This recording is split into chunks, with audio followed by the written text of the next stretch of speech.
Welcome to the Last 8% Morning. This is JP Pawliw-Fry. It is so great to be with you today.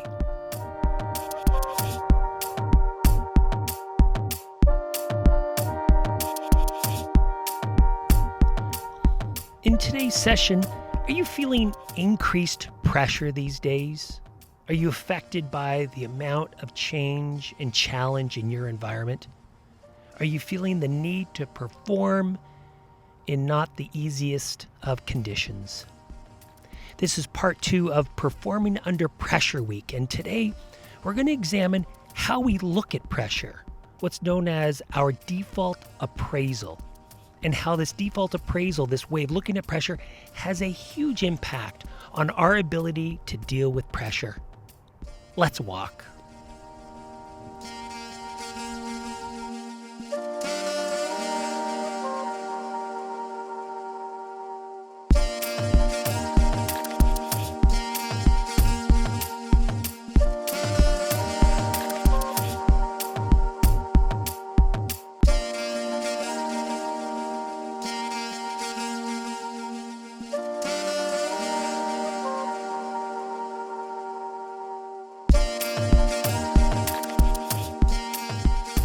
Out and walking, moving as we are able on this glorious day, feeling our feet on the ground, our belly rise and fall,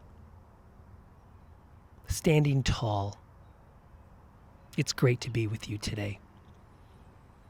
If you're new to the Last 8% Morning, we integrate 3 things: movement in the form of going for a walk, mindfulness, and mental training exercises that we have used with Olympic athletes and NFL and NBA teams, U.S. Army, Navy, lots of different individuals and organizations around the world.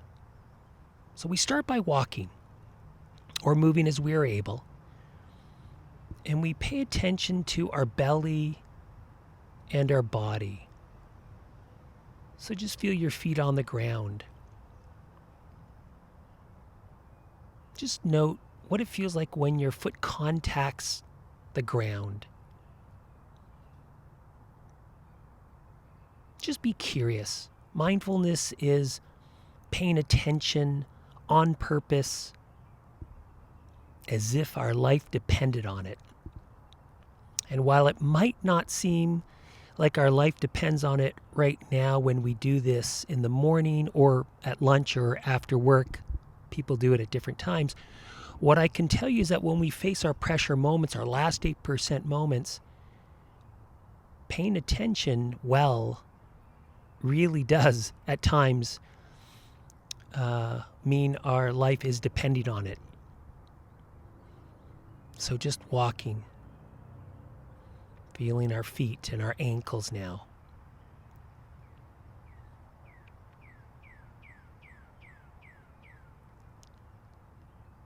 Feeling our lower legs.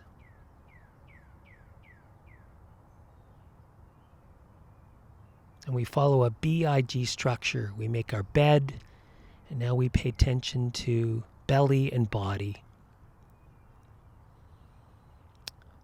We then move to idea of the day or identity, one of the I's, and then to goals or gratitude, one of the G's. But right now, we're just paying attention, just being where our feet are. Now move to your hands and wrists. Again, we're not trying to do anything special. Just pay attention. Just be curious.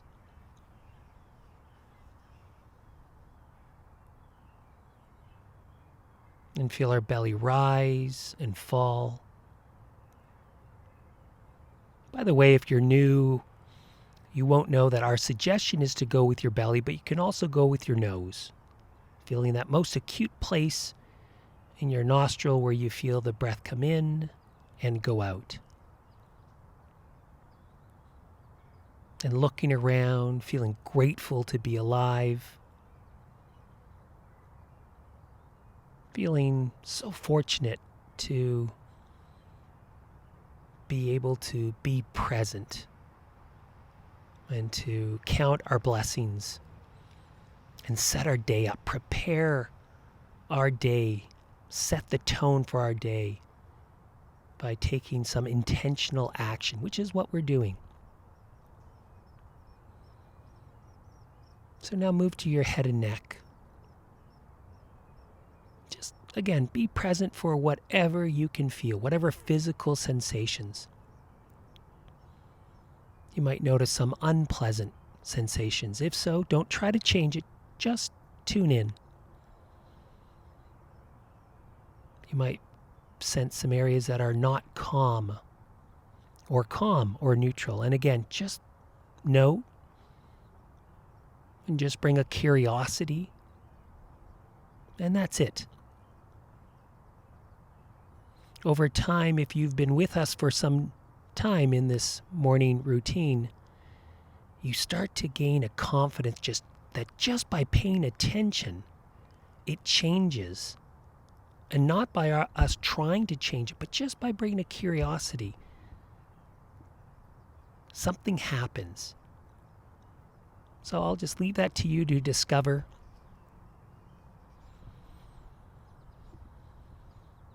And now moving from mindfulness of movement, of our belly and body, of calm, not calm, or unpleasant, pleasant, to mindfulness of the idea of the day.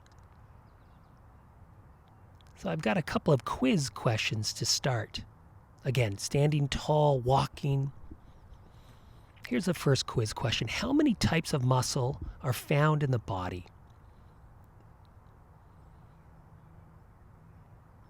You might say skeletal. You might say cardiac, which is our heart. And you might miss smooth muscle. Now, there's a reason I'm talking about each of these types. We're going to leave cardiac for now. We're even going to leave skeletal, except for one important point. Skeletal muscle, thinking about your biceps or any muscle, let's say in your arms or legs, for instance. If you want to move those muscles, you need to take voluntary action. It needs to be intentional action. And so you choose to lift your arm, and you need to use a number of muscles to do that, maybe mostly the bicep. But that's a voluntary action, and we can only move skeletal muscles by doing voluntary action. Now, we also have smooth muscle, and smooth muscle is involuntary, which is to say we don't choose to move our skeletal muscle. It does it on its own. Think about now our blood vessels. Our blood vessels are lined with smooth muscle. And our smooth muscle on its own pumps. And it pumps oxygenated blood from our heart to our big muscles to our brain. And it does it every moment. We don't have to sit there and say, okay, pump now, relax, pump, relax. It just does it. Okay, that's the first quiz question. We'll come back to why that matters in a minute. Second quiz question. Did you know that you have a habitual way of seeing pressure? We call this a default appraisal. So we appraise pressure.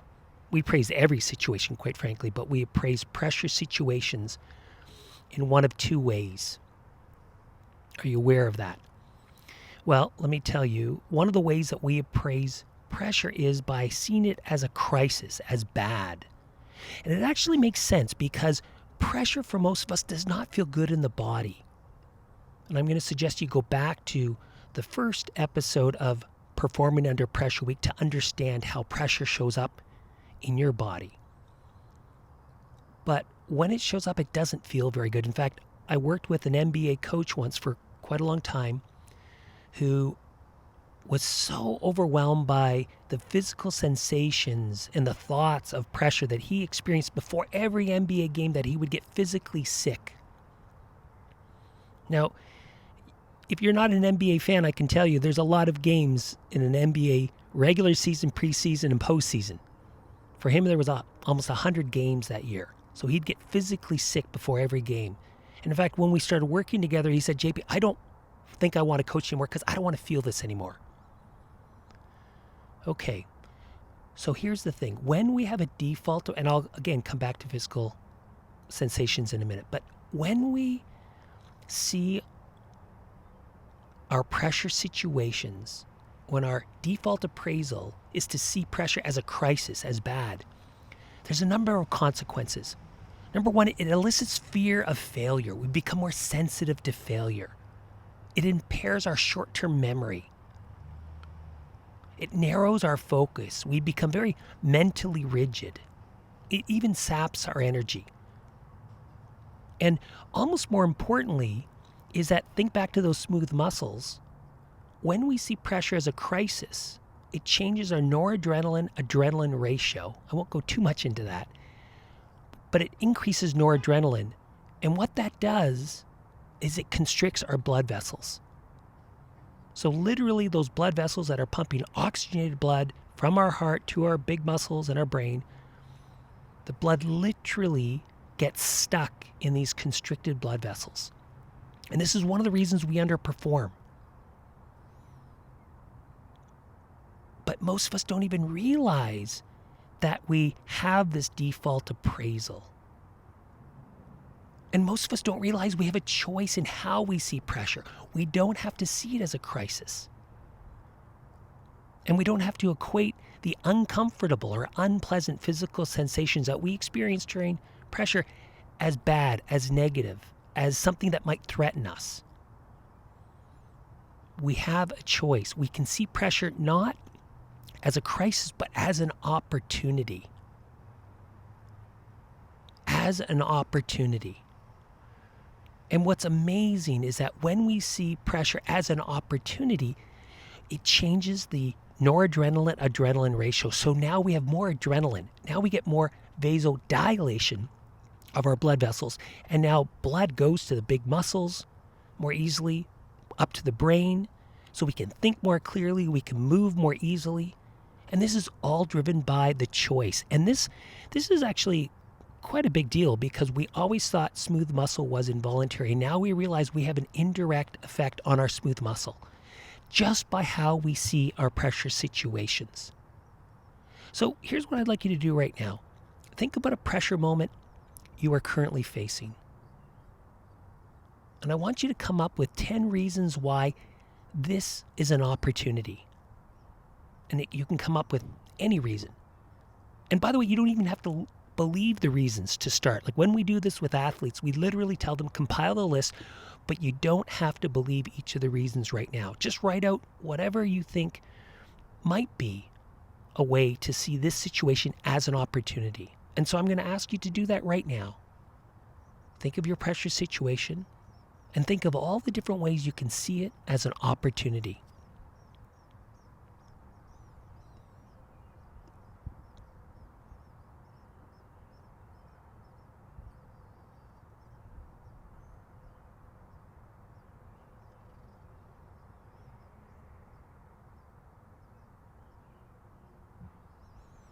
Are you still thinking, or has your mind wandered?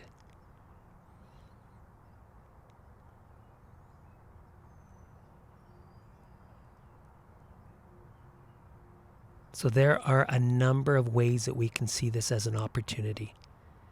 We can see our pressure situations as an opportunity to grow, to learn new things, to transform ourselves.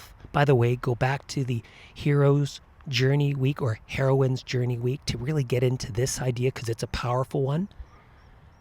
But in this case, if we can see our pressure situations as opportunities,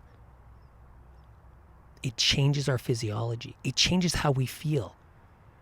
And what we focus on expands. This is a huge power tool for us. And I want to challenge you to, when you start to feel the physical sensations of pressure coming on, ask yourself, how am I seeing it? As a crisis or as an opportunity? And then come up with your list. What's amazing is that when I've worked with now athletes for many years, and the first Olympics that I worked with an athlete a team with was 1996. And I'm very close with these athletes now. And when we go back and we think of those moments, we see them so differently. We see them as we were really living. We were really engaged. We were really kind of challenging ourselves. And it was such an exciting time. And so we don't need to be Olympians to see it in the same way. When you've got a big presentation or you've got a lot of pressure you're facing, this is actually an opportunity to be fully immersed in the moment. And it's actually what makes life all the more interesting and colorful. It's when we're truly alive. And so if we can see it that way, that's an opportunity, that we're fully alive, it really makes a big difference in how we show up. So, Performing Under Pressure Week, second episode is, are we seeing our pressure situations as a crisis or as an opportunity? And this is our choice. So now moving to gratitude as we finish off our BIG structure. I want you to think of 5 things that you can feel instantly grateful for without working very hard. What comes to mind as you're walking and you're standing tall and you're feeling your breath at your belly? Boy, just to have a belly, how fortunate are we? To have legs, to have people who care about us in our life. What is it for you?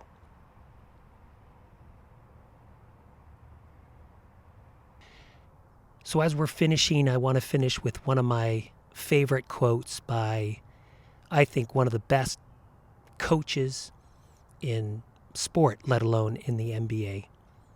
So as we're walking, feeling our feet on the ground, Phil Jackson said this. And if you're not a basketball fan, he was a coach of the Chicago Bulls, LA Lakers, and he's won 11 championships.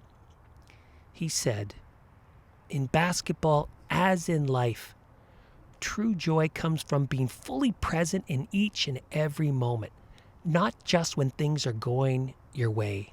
Of course, it's no accident that things are more likely to go your way when you stop worrying about whether you're going to win or lose and instead focus your full attention on what's happening right this moment. So let's bring this energy into the day. Have a wonderful day.